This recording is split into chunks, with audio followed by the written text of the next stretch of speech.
your questions.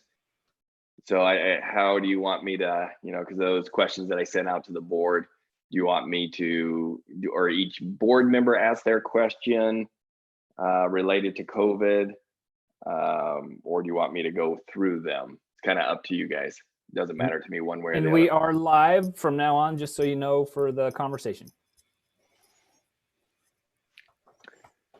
I guess I'm wondering if you can maybe just kind of summarize, since our last meeting, the COVID-19 updates, or that sounds good. Yeah. And then we can chime in with questions when you're done or something. I don't know. Okay. Just trying to figure out this new world.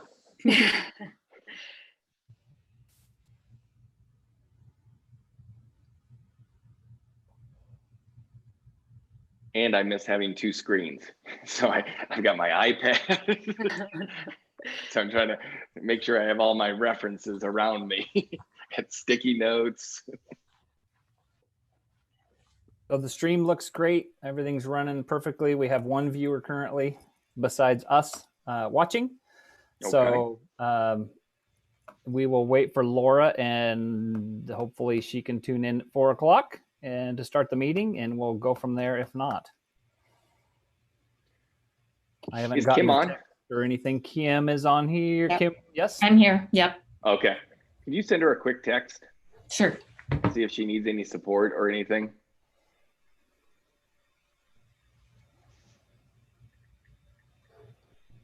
And then thinking aloud, if we give Laura a couple of minutes, but if she has a problem, then I can formally call the meeting to order. And I think while we're talking about that, following what Michelle said, I think, Paul, if you go through what you think are the most important parts of your summary, and I think you select what you think is most important to report COVID-related business, and then we can do that. So you can do some editing if you think something is below scope. I like that. Yeah. Laura just popped in. She should take her a few seconds here, but she looks like she's good to go.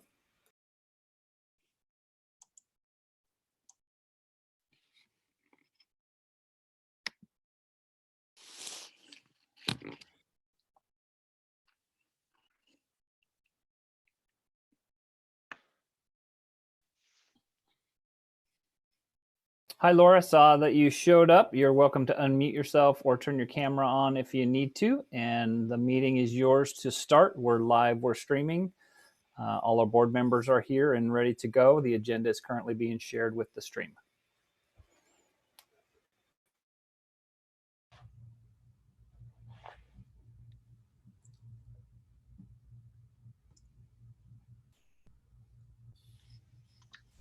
For some reason. Okay, well, it's very simple. There are just 4 quick items, it appears. So I'm going to call the meeting to order. This is a special meeting on April 21st of 2020 with the Wenatchee School Board. This is a COVID-19 related meeting. The board has asked for additional communications between regular board meetings so that we can be updated regularly and informed and have the opportunity to have two-way communication with each other and with the superintendent and staff as necessary, so that we can be better advocates for the students in our district. So with that, Paul, I will kick it to you. Good afternoon, board, community, who's ever out there watching us. Even though it's just Tuesday, it feels like it's already been an action-packed week of learning and the work that's going on within our district. Kind of backing up from today. Today we have Jeff Udick again with our staff. He delivered another outstanding PD session. I think at one point we had about 560 educators who are all engaged, having conversations with Jeff through chat. He also was doing some live versions of PD where staff members were actually working directly with him in a synchronous world. So that was fantastic. The chats, the feedback, again, were outstanding. what it's doing is giving our teachers more and more confidence and delivering instruction to our students. As again, we're a couple of weeks into this, and for most teachers, this is all brand new. And so giving our educators an opportunity to speak and learn from Jeff, who's actually done this internationally, I think has actually brought down some stress and anxiety by our teachers, because it gives real world examples that he's working on currently with other districts throughout the state. So he's also working with a large number of school districts throughout the state of Washington and throughout the United States right now. So we're getting examples all the time of how this looks. And today he shared 2 videos of different teachers, a CTE person he actually was doing a rap, but he blended in the work that the students were doing and how they were doing it. Another teacher, just another good representation, is an elementary teacher, and just the way she was approaching it. 2 very different models for teachers, and always reminding, and what I like about Jeff is reminding our educators that they're the ones who have to figure this out. They got to feel comfortable in front of that screen, which for some, we got some real incredible people who are focused on delivering some really cool content. Others who aren't as comfortable in front of the camera. So we see those differences, but Jeff has really done a nice job of supporting us along. And then our teaching and learning team takes that information as well and make sure that the content that they're sending out is aligned to the pieces that he's delivering to our teachers. So really pleased with where we're at on that front. Going back to Friday, had incredible opportunity, but roughly 30 business, community, legislators, government officials coming together, school districts coming together to talk about this equity issue around internet connectivity. And what we learned were a lot of incredible things are going on throughout the region, but we weren't connected. So this was an opportunity to bring everybody together to really think about and talk about what they're doing for our community. The Chelan PUD, huge kudos to them, putting out 50 hotspots, but these aren't like our little hotspots that are individual for a computer. They're much larger and they can expand over a certain amount of area. And they're providing 50 of those throughout the region. They've asked us and others for locations to be placing those. Again, the partnership with GWADA and NC, North Central Regional Library, where they were able to loan us 90. So our whole goal is, between all of these providers, all these different people who are providing internet connectivity, what we're creating is a GIS map of where it's all going to be, so we're not duplicating efforts. So that is huge. So we're not just putting everybody, on the south end or the north end, but across the entire valley, so we know where everything is going to be at for our students. And then we can be more strategic with those individual hotspots for areas that may be outside of the larger hotspots. To be clear, I'm hopeful. we are not, our district is not creating the GIS mapping of the hotspots. No, that would be no. PUD or ISP. People who, somebody else is going to create that. What we're doing, our role is bringing people together and really talking about. There's others who are much better at creating the mapping, and a couple have already volunteered to do that work. Ours is a connectivity, is bringing the all these groups together to make sure we're talking and we're doing the right work for our community. Sorry to interrupt. Is the focus on this to serve the school population, or is this business driven as well? It is totally community driven. I mean, schools, absolutely, but like healthcare, we had both CEOs of our hospitals who were there along with their CIOs and what they're doing, but they recognize this is a big issue. As long as COVID is around, it's not just education.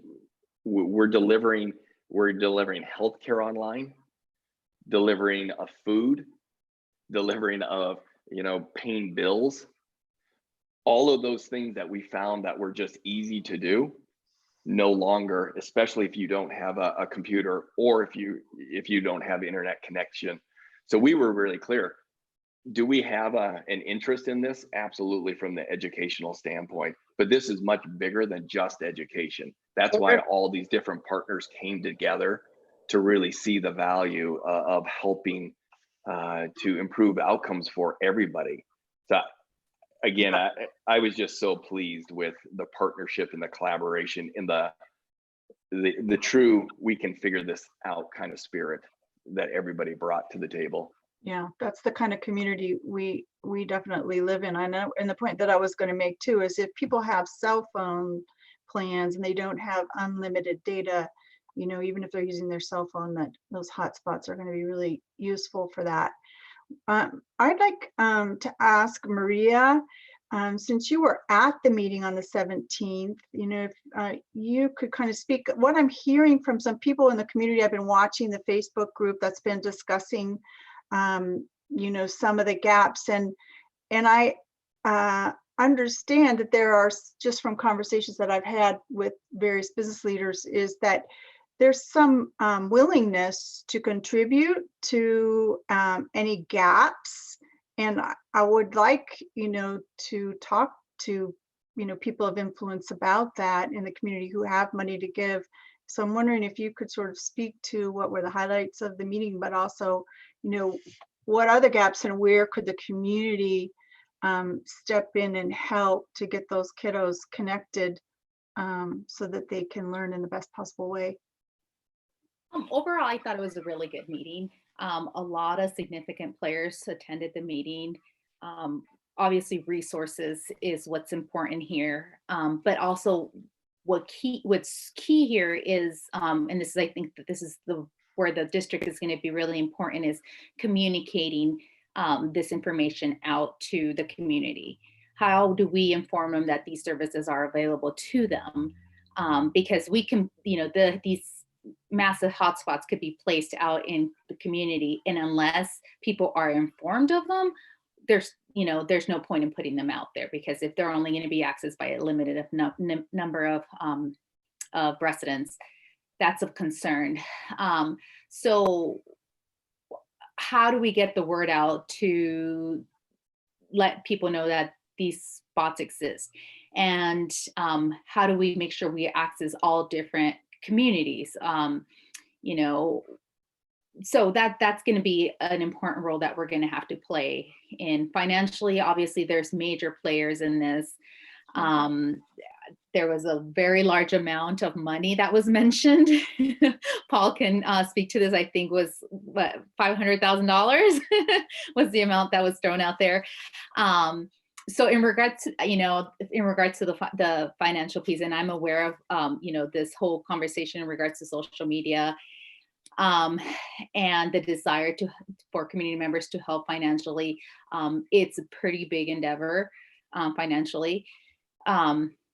But I think, every little bit counts and can be used towards the big picture. But yeah, so I guess the concern of getting the information out to our community was pretty significant. I don't know if it was the PUD that mentioned it. How do we make them aware so that, there's an investment going out and we want to get the most out of the investment, so that there's that big communication piece. But in general, it was a good start. So yeah, I mean, like I said, it was a good start. I think there needs to be further conversations as to how this is going to develop and how it's going to play out. As far as kind of some basic communication, is using the hot lunch pickups locations a forum for maybe making that? I know we want to limit contacts and things like that, but is it to the extent we want to get information to at least folks with kids, is that a forum that we can use for communicating that information to folks who may not be on Facebook or, you know, traditional or electronic means? Yeah, I think once we have our plan together, so one of the things that our value, our future was at the table as well. Steve did a great job, and they've been working with Parcas Padrinos, Teresa Bendito, to really create a Latinx communication tree, to where they're really trying to get it in the hands of familia. So what they've learned is oftentimes we're not getting, the Latinx community is not getting the communication because it's coming from larger organizations. And what they've learned is it's better to share it through more familia contacts and friends. And so they've created this incredible network of communication that Steve has opened up to this group once we're ready to communicate out. So the biggest thing is getting the GIS map done, so we know where we're at, what's available, what's not, what are our needs, and how do we move forward. I mean, because we've got expanded coverage in our parking lots. Wenatchee Valley College expanded their Wi-Fi coverage to expand beyond their parking lot. Hospitals are doing different pieces as well. So what we really need to make sure we do, and another one of those group members will do this, is map it all out. Where are the coverage points? What's missing? What's not missing? Because the piece that we don't want to do, again, is duplicate any efforts or put money towards something that we don't need yet. Do we know? Yeah, I've had a couple of groups reach out to me and ask, "Are you comfortable with, you know, fundraising?" I've said, "Yeah, for those hotspots," because I think that's where we're going to need to fill in the holes. What's the timeline on the GIS mapping? Do we know that? Yeah, we're going to be back together in 2 weeks. In 2 weeks. 2 weeks Well, is a long time in this reality. it's hard. Well, Let's from just the school year remember, perspective. I met with them on Friday. This group had never come together. Yeah. And we're now coming together to really transform kids' lives and communities' lives. But they also needed, this is a big ask that we're putting on the PUD CIO. I'm forgetting his name right now, Michael somebody. He's really leading that up. So he's doing a nice job of just trying to figure out where are these pieces gonna land, and see, he has to have communication throughout the valley as to where these 50 hotspots are gonna be. If it were just us, that would be easy. I'd be able to tell him exactly where those 50 could go, but he has to work with everybody throughout the Chelan County and making sure that they're servicing all those different areas. So I think we should have a good map in 2 weeks and then communicating that out. I think we need to, well, I'm worried about that. 2 weeks is a long time. Hopefully we have some intermediate solutions, and I'm seeing that Ron is wanting to chime in. Ron, do you have something? Yeah, I just want to, things moved really quickly after that meeting on Friday, and I've already been contacted by Mike Coleman at the PUD, and we're already collaborating. Also been contacted directly by Local Tel, and we're collaborating, sharing our data as privacy allows and sensitive to student information, but also sharing our own GIS mapping on where these clusters potentially could be. And they're going to be eagerly starting the work ahead of next week's meeting, but hopefully we'll have some things actually in place in a couple places to proof the concept and be ready for that next group to get together next week. Great. Okay. Okay. Any other questions on that topic? Board?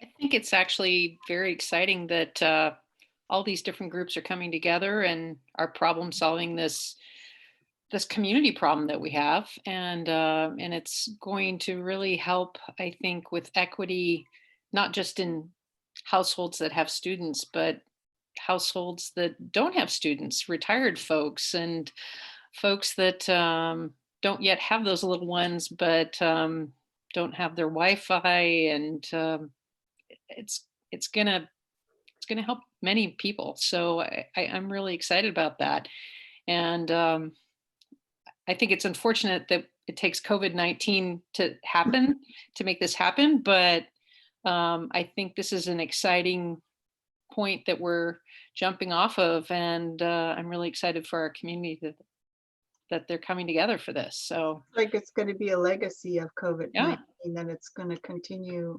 It's going to have a life after this, which Well, is and hopefully it will address other issues that we need to work on in this valley. So, but I think you got to start somewhere, and if they can do it in 2 weeks, that's great. That's funny that 2 weeks used to feel like it was so fast, and now in this COVID period, it feels like 2 weeks is just forever.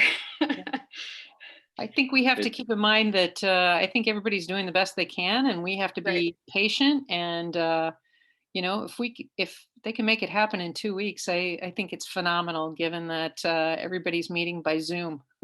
So it's you know, we're doing things under different conditions, and I want to thank all the partners out there that are working to make this happen. So thank you, Paul. Yeah, and No, it's great. just to add on to Michelle's point, I think there was healthcare representation as well, and that's one of the things that they mentioned. Now the healthcare system seems to be moving to virtual appointments and whatnot, especially during this time. So it goes beyond education at this point, and so it's definitely bringing different pieces of our community together. So yes, great work. Definitely. I'd like to make 4 quick points, if I may. Sorry. Go ahead. People are talking about how fast things move. That is really, really true. I had 2 main questions of Paul, and both related to equity. And the first one he answered in his briefing, and the other one really is what we do with IEPs. And I think that one, I listened to Chris Rakedahl's Friday thing, and he basically punted that back to boards the way I saw it. So I think that's one that we don't yet know what to do, but let's feed forward on that. I'm really glad in this last fast week to have seen how many examples of what the district is doing going out to see in terms of distance learning and traditional learning. It's really nothing short of incredible. IT packages, online learning materials, alternative materials for people who don't have online access, planning and training. So we've got this combination of everything moving incredibly fast, but we've got to build structure that's durable and works at the right pace. And I think those two going together. The reason I say this is COVID-19 and what are we going to do about it? And this is a message for the community. You can see the formidable work that's been done in a very few weeks since traditional schools were closed. And it's for a formidable effort for which we need to give thanks. And it's good to see the whole community.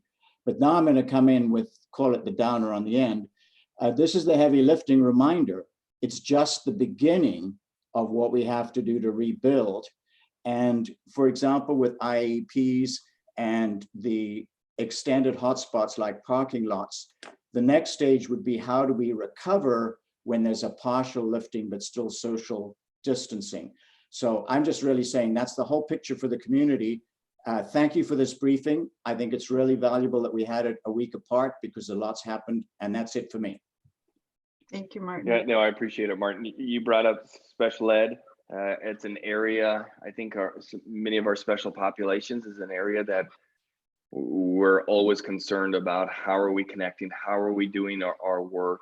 Trish and Mike, Trisha Craig, our director of student services, and Mike Lane, executive director of learning and teaching, and their entire team are really being very thoughtful about how do we deliver special education services. It looks completely different, and this is probably one of our greater challenges, along with our second language students. How are we connecting? How are they delivering instruction? Because it looks so different than their world, but they're still expected to. Our teachers are doing open office hours. They're trying to connect with our students, delivering their modified instruction to them.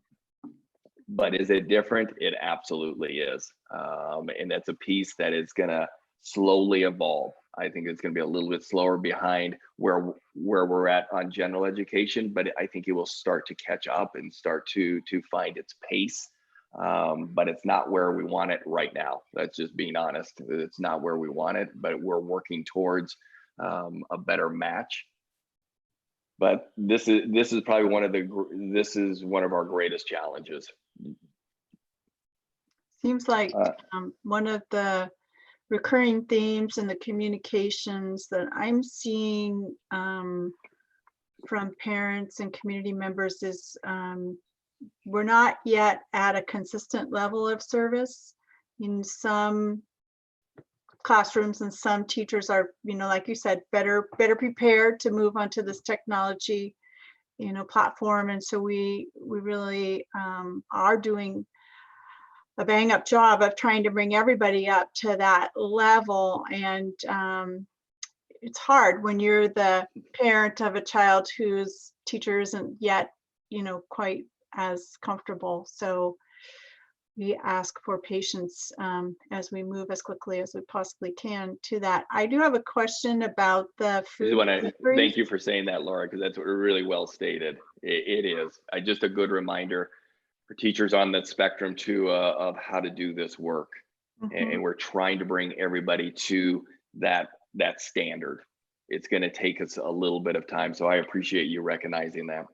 Yeah, thank you. I wanted to ask a question, and I apologize for not sending this in advance, but in regard to food deliveries, I know that we consolidated the sites, and I happen to have been passing by one at Columbia School this past week, and there was not a soul around. So I'm just curious if that was just my timing in passing by. Are we getting less? What's happening with lunches? Do you have a? Yeah, good. We're not seeing a reduction at all. We're not seeing a reduction, but they do come. It's really interesting. Even from the very get-go, people come in waves, and it's really odd. And I noticed it too. There will be times where it's really quiet, and then there's a time where a number of people just come in, and it happens throughout the district. So we're continuing to see the same numbers throughout the district. We did do a little bit of consolidating, and the reason for that were a number of our nutritional service staff were really becoming nervous about having as much contact with our community. So one of the things that Chris did, and Kelly from the HR department, Chris Letkin, the Director of Nutritional Services, Kelly Lopez, Director of Human Resources, and Mark Helm, Assistant Superintendent, they really came together to think about how can we do this, recognizing some of our staff are really scared because they are out there in the community, they're engaged, you're handing off a meal. Although we're following all of our protocols, we really felt like it was important to give them a little bit more time off to be able to, so they're not as engaged with our community as before. So we reduced 2 of our school sites. We're going to monitor both those sites for another week and see where the participation level is, because at one of our sites, Lewis and Clark, our numbers did drop dramatically when we stopped. We did see an increase at Foothills, and I'm forgetting the other site right off the top of my head, but we did see increase at the 2 sites, and we have a bus drop off for about 15 minutes for Lewis and Clark and for Newberry as well. But we're continuing to see the same numbers each week. Thousands of community members are being fed. I think now we're over that, or either right at or just a little above 100,000 meals being served in this short amount of time for our community. I did a walkabout at one lunchtime this last week and commented from 25 feet away to the district employees, gosh, it's quiet. And they said, yes, they come in surges. So that's exactly what Paul said. Yeah, it's interesting. I'm not sure what that phenomenon is all about. Mm-hmm. And then Martin, you also brought up the tech support. Again, a couple little kinks in the road with our tech support, but Ron and his team are working through that. We had about 15 people who did our drive-up service, which was really nice. I mean, this was tech that just wasn't working for whatever reason, and they had the ability to interact with Ron's team and to try to problem solve through that. There's some quick chats that people were connecting to. We're finalizing, we're getting better with our telephone piece and ensuring that we have Spanish at those, either on the chats or drive up service or on the phone line as well. So we're really trying to make sure that all community members have these opportunities. And then going back to another point somebody had made earlier, I forgot who it was, all around communication. How do we best communicate with different parts of our population? And that was something that Maria brought up. She really did a nice job last Friday of talking about that communication aspect. And sometimes we need to go back to some basic communication pieces of putting up posters, getting out into our community. Then it was the Steve Meyer from Our Valley, Our Future, talking about that community connection. And then speaking to Teresa Bendito last week, just about how important it is to make sure that the message is concise and that many of our messages need to be in the video. And Maria helped us out this past week. I think you've done your Hollywood cameo appearance. Oh my gosh, it is painful. I'm afraid to hit that. It's done. I'm just afraid to hit that send button because I'm rethinking this, but yes. Hey, Maria, thank you very much. I think it's really, really important to have a personal voice, a personal face. Google Translator across the screen doesn't cut it. So any effort that we can do, I talked about using surrogates for Paul. I think that's great. And I really appreciated what Vilma and the others said and what you did, because I think that's something, if we can get a little more done, that would be really important. It was just really good to hear directly from our community members what they need. And they're like, you know what, make it concise, but I need the videos as well, because Teresa was just being really honest. She's like, some can't read Spanish. So it doesn't matter if we're putting it out in Spanish translation. They need to hear this information. So I'm with you, Martin, just really pleased the partnership from our board to our community members to public and private businesses who are stepping up to help us, and really pleased with Diana Haglund just rocking it from the communication side of things and trying to keep all of these plates moving forward and without any of them dropping. So just really pleased with where we're at, what we're doing, and trying to get better and really listening to our community members tell us what they need. One of those pieces that we're going to be working on is a survey that will be going out to students, families, and our teachers to try to get a sense of where are we at, what do you need, what's working, what's not working. Real kind of down and dirty understanding of where we're at in our remote learning world. So Paul, I have a question related to that communication piece. You had said, I know we're transitioning between the school messenger to Remind, and hearing about that vocal messages for some people are maybe more important than reading the messages. So how is that transition going? And will people, once they're switched over to Remind, have an option of, is there a way for them to get that in a vocal message versus a text message? I'm gonna phone a friend actually right now, both Ron and Diana, because they're much better at this as well. You know, and that's prior to them jumping in. One of the things that we're gonna really do a big push here in the coming weeks and months, and something that will ongo, is making sure that we have their best phone numbers and their best email addresses. That's something that we're finding we don't have a great database on all the exact contacts. So all those pieces will help that. But Ron and Diana, I don't know who would want to be able to tackle I'll jump that in question. there. So we have currently started our onboarding process with Remind. So we're starting down that road. It does also allow voice. In addition to that, it also allows voice calling from any of our employees out, and that will really help our counseling staff and others who need to make personal connections and don't want to share their own cell phone information. So it allows that two-way voice, two-way text, and also announcements, emergency notifications. So I think we're going to be very happy with the wide range of services it provides. Good. And our target is middle of May to really be able to use it systemically.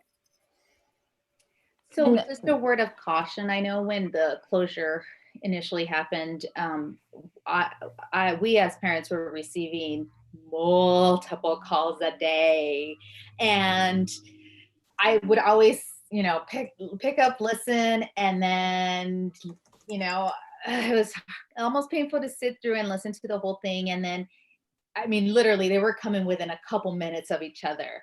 But when you receive just the constant calls, I could just tell the number that the calls were coming from, and the multiple calls every day almost, it just, I think you lose a lot of your audience. So, just be aware if they're district-wide calls, let's maybe reserve a specific line to like important call. I don't know. I felt like the calls were a lot. Like I said, up to 3 calls a day, and oftentimes they were coming within 2 minutes apart. And I don't know if that's how they were being scheduled or that was the purpose. But I know the importance for myself as my role as a board member, but also for my family. But I know there's a lot of families that would probably see that number on the caller ID and just, hang up or just let it go to voicemail. So I think, I don't know, just something to consider so that we don't lose our audience, especially when it's important messages we need to deliver. Yeah, it's good feedback. This is Diana. I think that's a really great point that Maria does bring up, because we do have to balance kind of our district messaging, which, at the height of kind of the COVID crisis and how it was impacting schools related to the closure, there was more district messaging going out than typical. And it's kind of that blanketed with, messages that were coming out from individual schools. So yeah, if you had a kid at multiple schools or you're a staff member too, you're probably getting a call. You're getting 2 calls from each child's school, plus you're getting the district call. So we really wanted to make sure you got the message. But you're right, at a certain point, people are like, enough, quit calling me. But I think the Remind tool is really going to give us a good blend of multiple methodologies in which we can get that message out. And just, kind of listening to what we were hearing from Teresa about, the needs of our Latino community and some of our families in poverty. I think, we do have to look at multiple methods to make sure that message is getting across, whether that be text or the old-fashioned phone call or mail. It's really having a good mix of communication to make sure we're hitting everybody, hitting all of our families. So I think it's always going to be an ongoing challenge, but one we definitely have to keep in front of us as we look at tools like Remind, is making sure that we're providing that connection point with our families. So Diana, I guess it's kind of striking.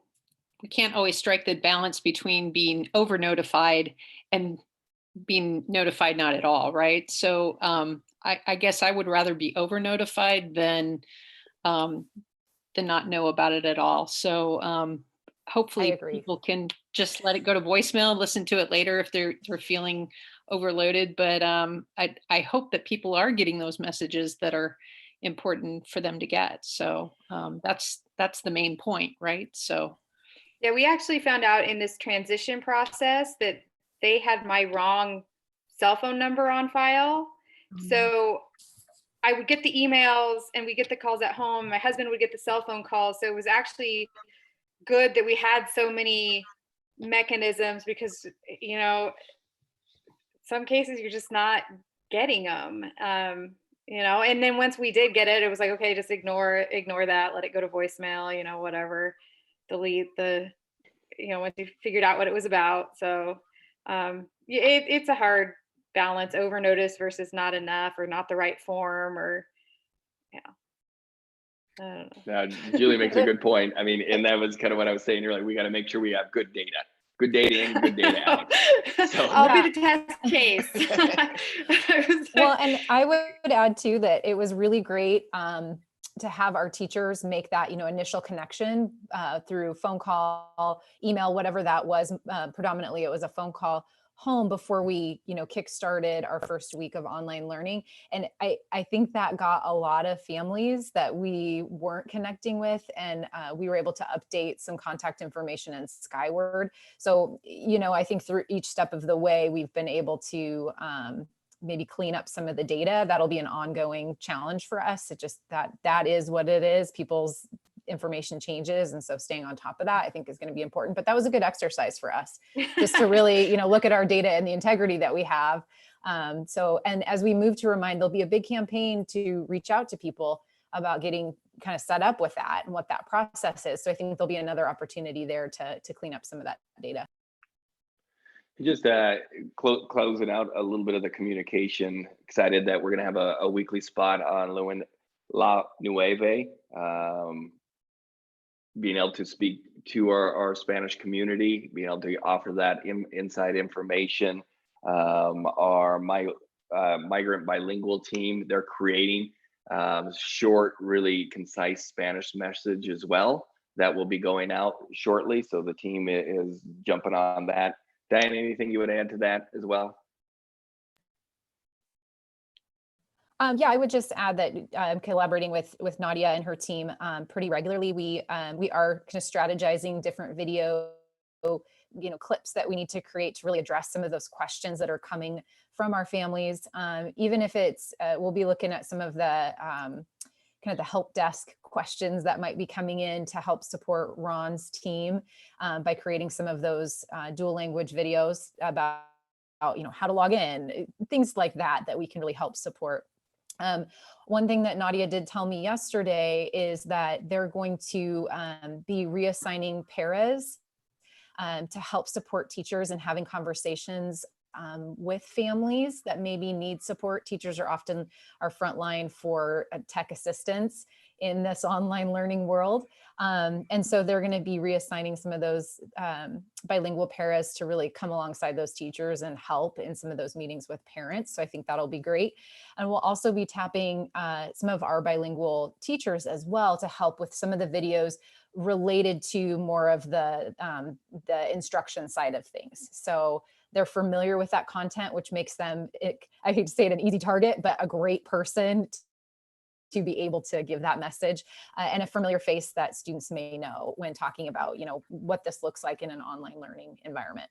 So I'm really excited about some of the work we're going to be doing. I know it may not feel like we're putting a lot out there right now, as Paul alluded to, especially with the Wi-Fi.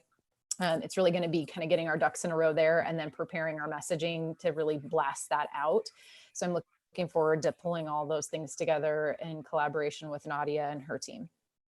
And speaking of messaging, I think going back to the themes that I'm seeing in some communications from parents in emails and conversation is that how important the personal conversations are, the one-on-ones, the phone calls from the teacher. And I know that's so time consuming, but it really means a lot. But at the same time, to make sure that our teachers are on point with their messaging, so they're kind of saying the same thing, going back to that whole consistency of idea, because if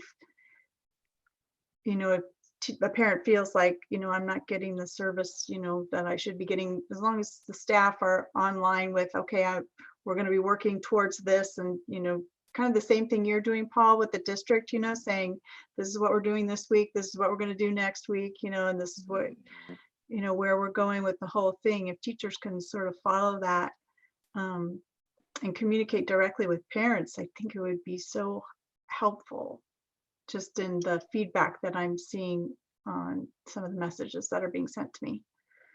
Yeah, we hear the same thing. So trying to make sure that we're really connecting with our families, and that seems to mean the most right now is that connection, that personal connection. And I would just add, Laura, to one thing that we heard from our teachers union kind of early on as we were, starting to communicate about COVID and this transition to remote learning was to make sure that our teachers got every message that students and families did, so that they knew what we were saying at the district level and that they could, you know, reinforce that and echo it. So we make sure that they get all the same messaging that we're sending out, and it might be a robocall, but they're getting it too, so they know what's happening and we can. Paul, I have a question in regards to, since we're talking about teachers, and do we know what % of participation we've had in regards to online classrooms? From students? Yeah. So it's still a pretty big range. So we're probably in that 60 to 80% of students participating. So that's either through, I know I was a little surprised, quite honestly. So that's either through open office hours or students turning in their assignments through check-ins. So what I do on a weekly basis now, because we do a Thursday meeting with our principals, it's a Google Doc that I create for them to say, answer a couple questions. How are things going? But that's one of my questions now. What are they sensing? You know, what are their teachers telling them? What's their engagement and participation? Kind of just checking that out. But we also know, you know, some may be, you know, I just don't want to, but others we think are still this internet connectivity piece. I think that is the large portion of kids who aren't connected with us yet. Mm-hmm. And is there going to be a follow-up for by teachers that kids that are not okay? Yeah. So one of the things that the state is the OSPI, they send out a weekly charting of information. You know, it started with food services and childcare. You know, where are we at? What are we doing? Making sure. So now they're going to start expanding that. And one of those questions are, what are you doing for those kids who have not been connected yet? So they're also tracking those pieces, and our principals are continuing to have those conversations. We're continuing to have those conversations internally as cabinet. What does that look like? What are we doing? How do we connect to some of our families and students who are disconnected at this time? And we know the longer and longer they're disconnected, it's going to be hard to reconnect and feel like you're part of the class and the family. So we're working pretty hard to try to bridge that as quickly as possible. I'd like to know, it would be interesting to know, I think it would be good information to have the distinction between not connected versus technology wise and not participating. It would be good for us to have a read on that. And if we have, it's one thing to go down the track of we're going to work with, you know, our community partners to get Wi-Fi hotspots and, you know, increase connectivity and so on and so forth. But if we're not getting engagement, why is that? I mean, do you have a way that we can gain that information? Really teacher by teacher. Okay. They're the ones who know who's checking into their classrooms, who's not, who's doing those pieces. So it'll be a little bit slower as we try to make sure that we're gathering who's just not showing up after 2 weeks now. Who is not checked in? Who are we missing? And then really trying to reach out with our support staffs and others to say, where's Paul? Paul, why haven't you shown up lately? Why are you missing? And then to be able to ask that question, do you have internet? Yes or no? No. Okay, let's get you X, Y, and Z. Or now I've got it and I'm just not connecting. So that's kind of where we're at right now. That's what we're building towards, is having a more robust understanding of who are these 20-30% of kids who are not connected yet.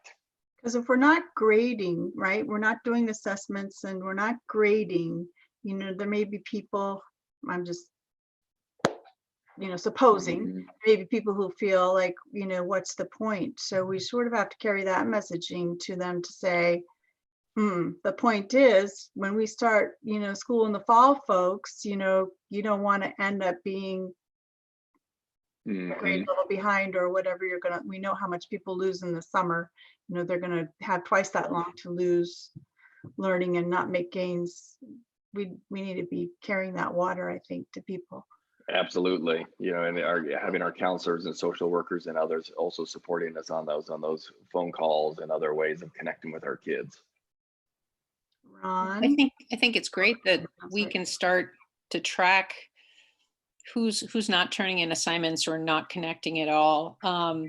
Some of you may have seen that Wenatchee World had an article on educators in our area, and they were talking about, some students are helping their parents, with the fruit industry right now in sheds. So I think there's a number of different circumstances, and, giving grace and patience, but making sure they have access, obviously, but, realizing that some families have other challenges on top of just for their family to survive and meet their family's needs. But I hope that as a district, we're able to kind of meet those families where they are and figure out, do you have the connectivity? If you don't, we'll get you set up. And if connectivity is not an issue, how can we work this out so that you're not feeling so far behind? Because we don't want kids dropping out of school in the fall, right? So, but hopefully our teams can reach out to those families where the kids aren't connecting for whatever reason, and provide social emotional support if it's needed, or online tech assistance, or whatever it is. So that's a really good point, Jill. I mean, if there are other family obligations that are taking these kids' attention away from being able to participate in their schoolwork online, as a district, we can't really do a lot about that if we can't quantify it. So I think we sort of have to understand the nature of the problem as well. If it is a problem, if it's, a handful of kids, if it's, 20% or 30% of, the kids that aren't participating, what is it? Then we know what the problem is. We can assess whether or not we need to allocate some resources towards helping to solve the problem.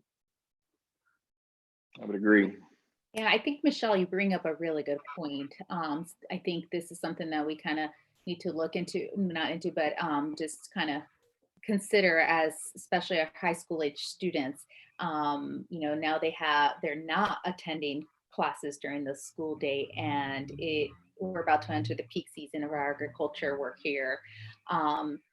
So yeah, that's a really good point, that how many of these students that would normally be sitting in a classroom during the day are now taking advantage, whether it's financial need or just whatever the reason is, they're going to be out in the packing sheds, in the orchards, or just working when they normally would be in school. Thank you for bringing that up, Michelle. Yeah. Now, I know that we've been told that the school year needs to end by June 19th. Is it too early to start looking at, are there going to be programs and continued online educational opportunities for the through the summer to kind of help bridge some of the gap? We're going to have our traditional summer program. Yes. For our migrant bilingual students. That's the funding that we have for the state. I almost guarantee it will not be able to provide any additional funding for summer support because they've funded the school year to where we're at currently. But we are thinking about are there some different ways to connect again with kids? What does that look like? But we will have our traditional summer program. And we were talking with Nadia about that just the other day. Would this maybe be an opportunity or an option for teachers to kind of, as they get more comfortable with this online, start filming some little packages that maybe families can supplement whatever they would do individually on, and kind of make that kind of, does that make sense? Not to get too far into the weeds here, but I'm just looking ahead a little bit and trying to address some of the concern I'm sure that parents are going to have with, the school year now has to end. What are the options? Yeah, we've got the summer bridge and things that we could do, but, take advantage of the teachers having to do some of this online stuff with having programs that they can recycle and we can just make available. Yeah, no, we're definitely look at that, because I think it's just continuing the extension of what we're doing right now. Yeah. Thank you. Okay. Ron, did you, Yeah, I just wanted to clarify one thing around our internet connectivity numbers. We currently have data that we're pretty confident in. I bet it has a couple of percentage points plus or minus. Around 4% of our students don't have connectivity. So, and that's through phone calling and through connecting, not just data we had previously. That is reaching out and saying, what do you have? What are your needs? So we do know, we think that number's low. We do know that, but it's not near the 20 to 30% that we're dealing with for other engagement. So our internet connectivity piece between 4 and 7% would be our really good solid guess on those quantities of kids and families. Yeah, I didn't mean to confuse the two. We have about 20 to 30% who just aren't engaged, and we don't know what that percentage, that breakdown is yet of who's just not wanting to engage, who may be working, who may be doing some different pieces. Laura, back to you. yeah, and if they aren't engaging, what can we do to get them engaged? Are there other alternatives? Is it the time? Is it the format? What is it exactly that's causing the problem? So one of the, thank you, Paul, and thank you all for coming to spend time with this meeting. I personally found this to be very useful. I hope that you did as well. One of the questions that I have sent to Paul for future conversation, probably at the next regular board meeting, is, one of the things I'm curious about is budget impacts. We have been changing our style, and I'm guessing that we're not spending money in exactly the same way that we predicted that we were going to spend money. And I'm just curious to know how that has impacted our bottom line. Has it impacted our, any sources of revenue? Has it improved our sources of revenue, or, made us ineligible for some sources of revenue? I'm thinking special ed in particular.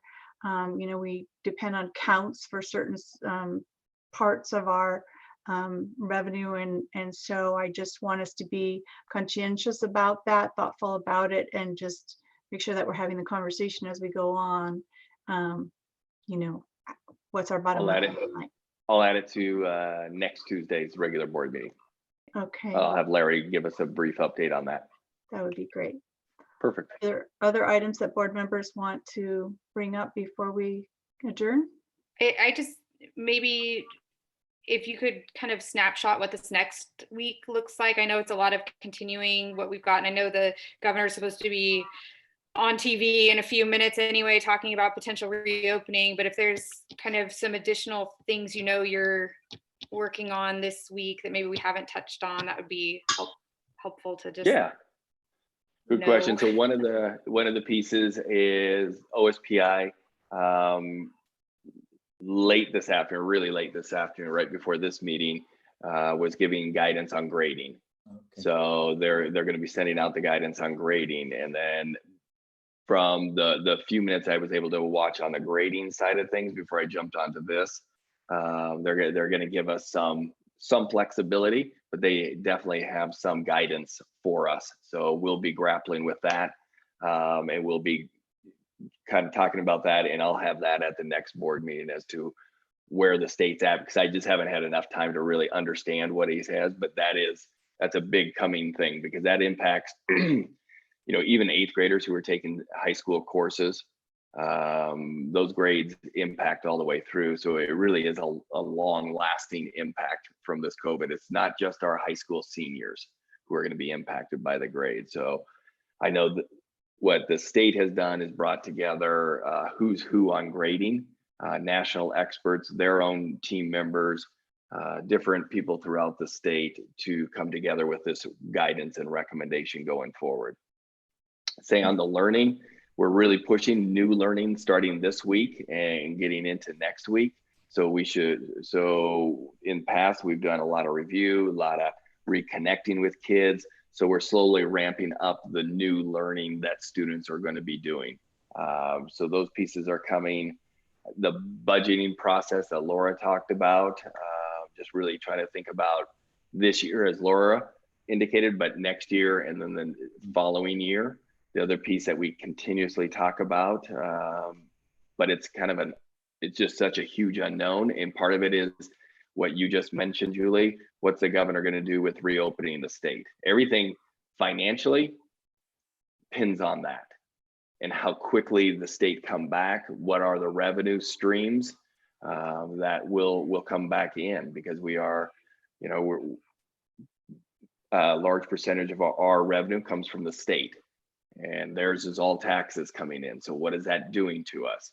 So right now it's a lot of guessing.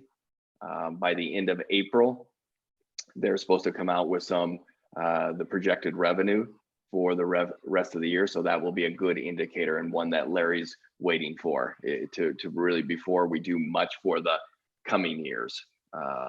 We know what we have for this year up until December of next year, because that's how their finances run. The state finances, they don't run with our school calendar. They run, yeah.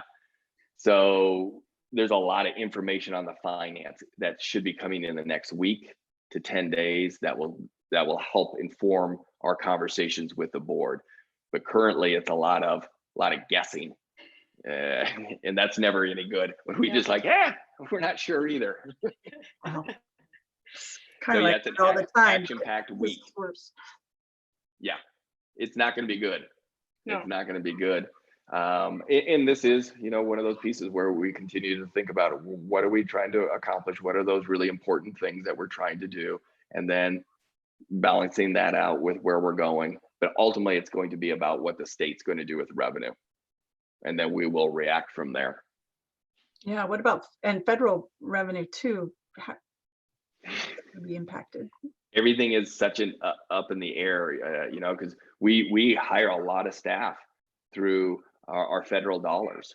Mm-hmm. So we're waiting for them as well to say, what are you doing? What does this look like? And then what are all these aid, excuse me, what are all these federal aid packages?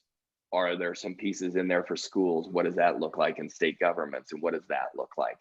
So we're kind of in a waiting pattern. We know it's probably not rosy by any stretch of the imagination. It's going to look very different, but what is it? And that's where we want to have some more concrete information. Well, the other thing that occurs to me that is approaching is the deadline in May when we have to notify people whether we're continuing their contracts or not. That's coming up really fast. Yeah, so that's why we are anxious for the state to start talking to us about finances, and anxious for the governor to make a plan for either reopening or not.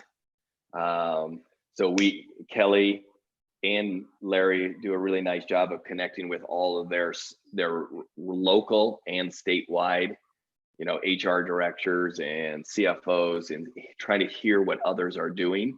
And most are where we're at. We're cautious, but we're all waiting for the state to tell us one direction or another to move in. But we know the May 15th deadline is coming up, and that's going to be important for us. And so Larry's got to be prepared with some best, medium and worst case scenarios, right? And I've already asked him to lay all those pieces out based off of what Larry's hearing are worst case, and then what they're thinking is probably, and then maybe something that is maybe best case. So we're really looking at all those pieces, and he's, like he always does, he's sitting there with those numbers just calculating away. So he'll be ready for us once the state gives us a little bit more guidance. Scary. Okay. Yeah. All right. Anything else, board members? Put it out on the table.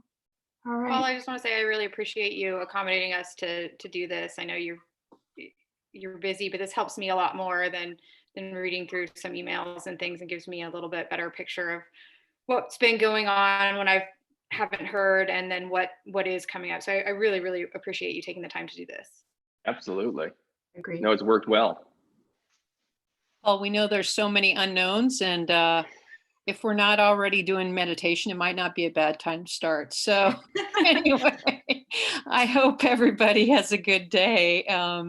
but thank you, Paul, for sharing all your information. Thank you. Thank you to Kim, Diana, and Ron for being here. Yes, also. Thank you. All right, meeting Thank you adjourned. all. Thank you. Meeting Thank adjourned, you. everybody. See you. Bye.